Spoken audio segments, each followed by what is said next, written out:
Hello and welcome back to the channel. Today we are going to be diving down into Link USD. That is Chainlink. This actually happens to be a company I have really liked in the past. However, it has been falling pretty aggressively over the recent months. If we go ahead and take a look here, Chainlink for the long-term trend used to have a nice strong sloping support.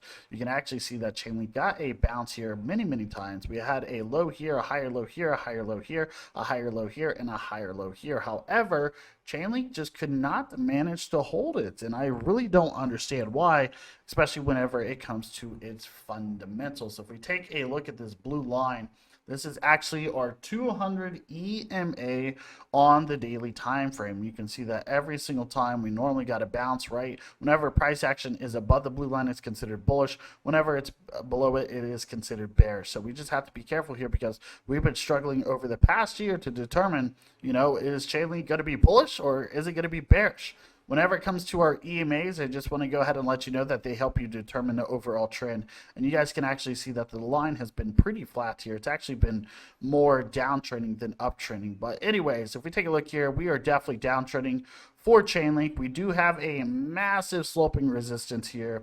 We don't just have one sloping resistance, but we actually have two. But this one right here is the most important, okay? So you can see that price action just kind of got rejected here, right? And just sold off multiple times. So every single time we hit that sloping resistance, it's no good. We do have a short-term sloping resistance, which is right here.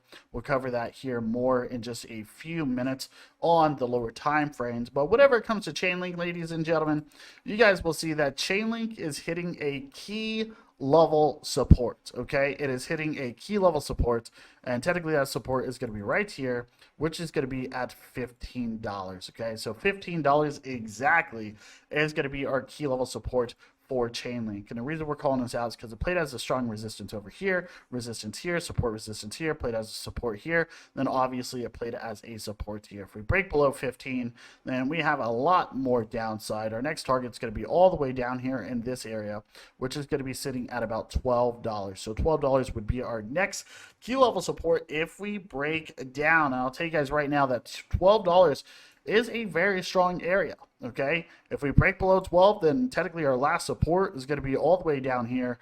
It's probably going to be about $8 to $10, right? Which I don't think Chainlink will break down that far. I really hope it doesn't, because like I stated, this is a great coin, especially for a long-term play here. But anyways, whenever it comes to Chainlink, these are our next key level supports, right? We got 15. Normally, whenever a price ride support, it normally breaks to the downside, so I kind of do expect us to break to the downside here, most likely looking for that 12, and then we'll have to see where we go from there. So as stated earlier, we do have a short-term sloping resistance. I'll show this again on our lower time frames, but we will not be bullish until we break out of this key level sloping resistance. Not only that, but also out of this sloping resistance. If we happen to get that breakout though for Chainlink, then we would be looking for a nice move to the upside. Technically, we'd be looking for a gap up, which is all the way right back up here in this area, which is going to be about $20. And then we got another gap up all the way up there to about $24. But Chainlink has to break out of that short-term sloping resistance first.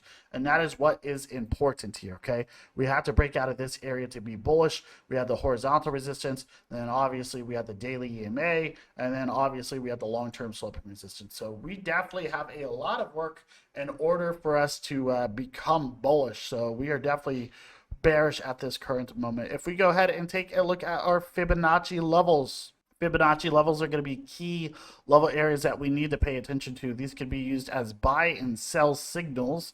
And I'll tell you right now that our next key level that we are facing is going to be right down here at the 786. And as I stated earlier, that $12 is an important area. Okay, $12 is an important area. And I think there's a good chance that that is where we're going to be looking for, the 786, which is right here. You guys can see that there was a lot of support resistance here, right? And now it's going to be here again in the future. So I think $12, I think if we break below 15, that we'll be looking for 12. And I do think, as stated, there's a good chance that we're probably going to be looking for a bounce there. That is what I would like to see. It just seems like the strongest area, along with the Fibonacci level. It just seems like a perfect perfect, a perfect catalyst for us to get a big move to the upside. So we will still have the sloping resistance that we will have to face here in the future. But in order for Chainlink to be bullish, we have to get this confirmed breakout out of that sloping resistance. We have to get a bounce here off the 786, and we have to get that move up. That is what is important, okay? If we go ahead and take a look at the lower time frames, whenever it comes to Chainlink, let me go ahead and show you right now. We'll take a look at the 1 hour. It's going to be the exact same thing, but you guys will see that for Chainlink, it is still considered bearish, okay? There's just no signs of bullishness here for Chainlink at all. We have the massive sloping resistance as stated, right? So we have one sloping resistance, and then we have our second sloping resistance right here. So I'm going to be expecting Chainlink to continue down unless Bitcoin can get some kind of massive move back up there to the upside. But right now, I just don't see it, okay? I just do not see it at all. So I would be expecting a further move to the downside. So 20, right now we're sitting at 1536, excuse me. But once we break below 15, then as stated, we're going to be looking for that big move down to the downside here. So Chainlink would need a miracle. It would need a miracle in order for us to get that breakout out of the sloping resistance, nonetheless above the EMAs and above this second sloping resistance. We have a lot of work here to do. So anyways, that is my thoughts here on Chainlink. Hopefully you guys enjoyed this video. If you have any questions, feel free to ask. If you are bullish, just wait for a breakout here. I still don't think we're at a good opportunity for any type of long-term buy, nonetheless, even for a short-term buy. So we would have to get that breakout here, and we need the other breakout above here in order for the trend to turn bullish. So thank you guys for all being here. You guys have a great day. I will see you later, and ciao.